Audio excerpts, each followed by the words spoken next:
मुंबईसह देशभरातल्या विमानतळांवर सध्या गोंधळ आहे। विविध विमानतळांवरच्या 200हून अधिक उड्डाणं रद्द झालेली आहेत। मुंबई, दिल्ली, बंगळुरू, हैदराबादमध्ये या सगळ्याचे परिणाम जाणवतात।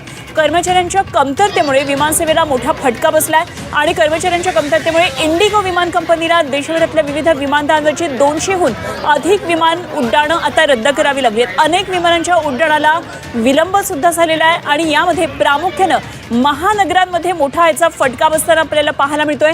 यामध्ये मुंबई, दिल्ली, बंगळुरू इथल्या विमानसेवा विस्कळीत झालेली आहे। दरम्यान इंडिगोकडून विमानसेवा सुरळीत करण्यासाठी आता युद्धपातळीवर प्रयत्न सुरू आहेत आणि नियामक संस्था DGCAने या प्रकाराची चौकशी करण्याचे निर्देश दिलेले आहेत। मुंबई, हैदराबाद, नवी दिल्ली आणि बंगळुरूसह देशभरातल्या प्रमुख विमानतळांवर प्रवाशांना बराच वेळ ताटकळत राहावं लागल्यानं प्रवाशांनी संताप व्यक्त केला आहे।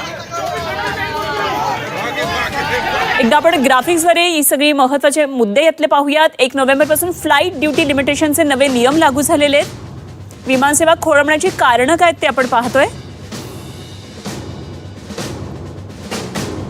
1 नोव्हेंबरपासून हे नवे नियम लागू झालेले आहेत। फ्लाईट ड्युटी लिमिटेशनचे हे नवे नियम लागू झालेत आणि पायलटच्या दररोजच्या उड्डाण वेळेमध्ये कपात करणं, केबिन क्रूसाठी 10 तास विश्रांती अनिवार्य करणं याचा समावेश आहे।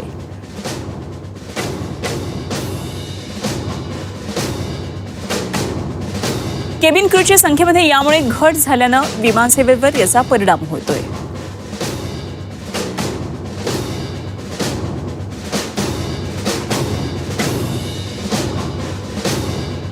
7 ऑटोमॅटिक चेक इन सिस्टममध्ये बिघाड झालाय।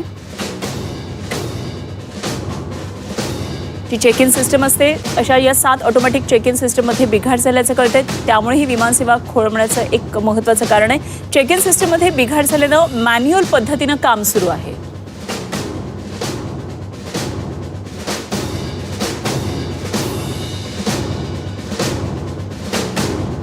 प्रक्रिया संथ झाल्यामुळे विमानसेवेवर याचा परिणाम दिसतोय।